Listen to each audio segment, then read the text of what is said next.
Chapter 2, Going back in time with 500 years of knowledge. It is said in legend that a river of time exists in this world. It supports the world's time flow and circulation. And by using the spring-autumn cicada's power, one can travel back upstream and return to the past. There is much conflicting opinion on this mythical tale. Many do not believe in it, and some are skeptical to the truth. Few people actually dare to believe it. Because every time one uses the spring-autumn cicada, one must pay with his life, letting his entire body and cultivation be the driving force to use its power. Such a price is just too expensive, and the thing that people just cannot accept is the fact that after paying with your life, you don't even know what the outcome is. So even if someone has the spring-autumn cicada, they would not dare use it so indiscriminately. What if the rumors were fake, and it was just a scam? If Fang Yuan were not cornered into such a state, he would also not use it so hurriedly. But now, Fang Yuan is thoroughly convinced. Because the reality of the truth has been laid before his eyes and there was no denying it. He has really been reborn. It's just a pity. From the start I had wasted an absurd amount of effort, killing hundreds of thousands of people, making even the heavens furious and inciting people's vengeance, went through suffering and multiple hardships to finally attain and refine this good goo.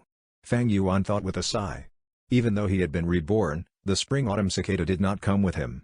Humans are the greatest among thousands of creatures, goo are the essence of heaven and earth. Goo comes in thousands of shapes and sizes of strange and mysterious variety, there are too many to count. Some goo after being used once or even twice or thrice will completely dissipate. And some goo can be reused again and again as long as it is not used over its limits. That said, it is probable that the spring-autumn cicada is one of those types that can only be used once before disappearing for good. But even if it's gone, I can still refine another. I have done it in my previous life, why can't I do it in this life? After the thoughts of pity were put aside, Fang Yuan's heart burst forth ambitious and determined feelings. To be able to be reborn, this fact made the loss of the spring-autumn cicada entirely acceptable. Not to mention he had something precious with him, so it's not like he lost everything. This precious treasure was his 500 years worth of memories and experience. In his memories are a multitude of all kinds of treasures and precious items that no one has opened yet in this time. All the big events and incidents he can easily grasp by the veins of history. There are a countless number of figures, some are predecessors of hidden levels, some are geniuses, some people not even born yet. Also in these 500 years of life are memories of painstaking cultivation and rich combat experience. With all these memories and experiences, he had undeniably grasped the overall situation and upcoming opportunities. With good planning and execution, he could empower the situation with great fierceness and elegance. It was not a problem now that he could take a step ahead of others, breaking the higher boundaries. So how do I go about this? Fang Yuan was incredibly sensible. He collected himself together and faced the night rain outside the window, pondering. With this thought, things started to feel complicated. After thinking for a moment, his brows wrinkled deeper. 500 years of time was a rather long period. Don't mention those long muddled memories that cannot be recalled, even remembering the hidden locations of treasures or special encounters of people were a lot, but the main issue was that the locations were separated among a long distance and had to be accessed or visited at certain periods of time. The most important thing is cultivation. The me right now has not even opened my primeval sea, hasn't stepped on the path to be a goo master. I'm just a mortal. I have to hurry and cultivate, catching up to history and seize the opportunities with the best advantage. Not to forget, many of these hidden locations of treasures were useless without proper foundation. Instead it would just be walking into a wolf's den, looking for death. The problem in front of Fang Yuan right now was cultivation. He had to increase the level of his foundation as fast as possible. If he were slow like his previous life, he would just be too late. To cultivate as fast as possible, I would have to borrow the resources from the clan. With the state I am right now, I have no power or ability to travel back and forth across the dangerous mountains. Even an ordinary mountain boar can take my life. If I can reach the cultivation of a third-level goo master, I'd have the means to protect myself and leave the mountain. Through the eyes of a 500-year-old person who has cultivated in the demonic way, Qingmao Mountain was just way too small. Guyue village even feels like a cage. But while the cage restricted freedom, the sturdy bars of the cage also brought about a certain kind of safety. In this short period of time I'll just stay in this cage. As long as I can reach third-level goo master, I can leave this poor mountain. Luckily tomorrow is the awakening ceremony, I'll be able to start training as a goo master soon after. When he thought about the awakening ceremony, old memories that had long been buried away in his heart resurfaced themselves. Talent huh? He sneered, his gaze focused out the window. At this moment, the door to his room was lightly pushed open and a young teenager walked in. Big brother, why are you standing in the rain by the window side? The youth was thin, slightly shorter than Fang Yuan. His face resembled Fang Yuan's features greatly. As Fang Yuan turned his head to look at this young man, a complicated look flickered across his face. It's you huh, my twin little brother. He raised his eyebrows, his expression returning to that of cold indifference. Fang Zheng lowered his head and looked at his own toes. This is his signature stance. I saw that Big Brother's window was not shut closed, so I thought I'd come in here and close it. Tomorrow is the awakening ceremony. It's so late and you haven't gone to bed yet, Big Brother. If Uncle and Auntie knew, they would probably be worried. Fang Zheng was not surprised at Fang Yuan's coldness. Ever since he was a small child, his older brother had always been like that. Sometimes he would wonder, maybe a genius is just like this, being rather different from ordinary people. Even though he had the same look as his older brother, he felt that he was ordinary like an ant. They were born from the same womb at the same time, and yet why are the heavens so unfair?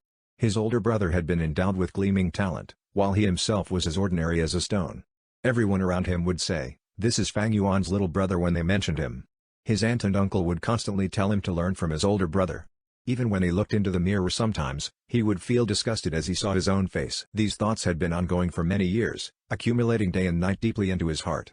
Like a giant stone pressing against his heart, these few years Fang Zheng's head lowered more and more, and he also grew quieter. Worried.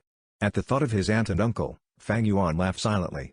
He could still remember clearly how the parents of this world had both lost their lives in one of the clan missions. When he was only 3 years old, he and his little brother became orphans. In the name of upbringing, his aunt and uncle grabbed hold of the inheritance left behind by his parents while inflicting harsh treatment against his younger brother and himself. He originally planned to just be a normal person, even planning to conceal his abilities and bide his time. However, his life was difficult, making Fang Yuan have no choice but to choose to expose some of his talents.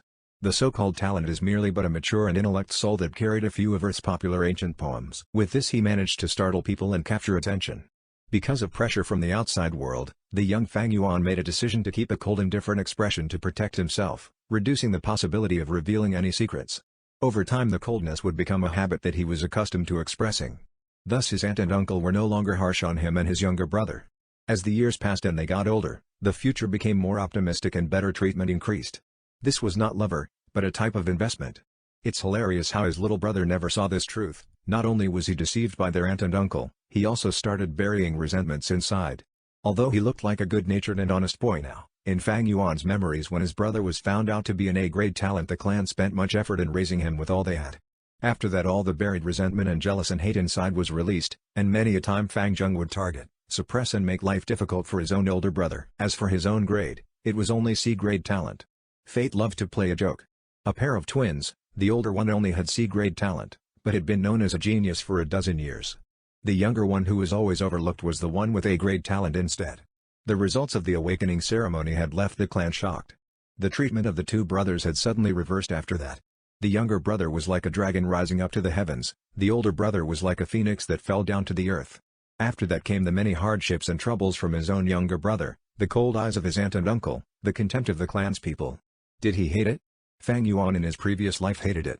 He hated his own lack of talent, he hated how heartless the clan was, hated how fate was so unfair. But now, with his 500 years of life experiences, using this to rethink this course, his heart was actually calm, not a shred of hatred. What was there to be gained from resentment? Thinking about it from another point of view, he could understand his younger brother, aunt and uncle, even those enemies from 500 years later who attacked him. The strong eat the weak, survival of the fittest, these have always been the rules of this world. Everyone has self-ambitions, always struggling to grasp the opportunities. Among all the war and killing, what is there not to be understood? 500 years of life experience have long allowed him to understand all of this, with a heart that wants to gain immortality. If someone tries to prevent this pursuit of his, no matter who it is, he will kill and live through it. The aspirations in his heart were too big. Stepping onto this road was to be making the world your enemy, and it was destined to be alone, destined to kill. This was the conclusion of 500 years of life. Revenge is not my intention, the demonic path does not compromise. With that he couldn't help but laugh and gave his younger brother a faint glance. You can leave. Fang Zheng's heart shook as he felt like his brother's eyes were sharp like an ice blade, seemingly penetrating the deepest parts of his heart. Under such a gaze, he felt like he was naked in the snow, unable to hold any secrets. Then I'll see you tomorrow, big brother. Not daring to say any more, Fang Zheng slowly closed the door and left.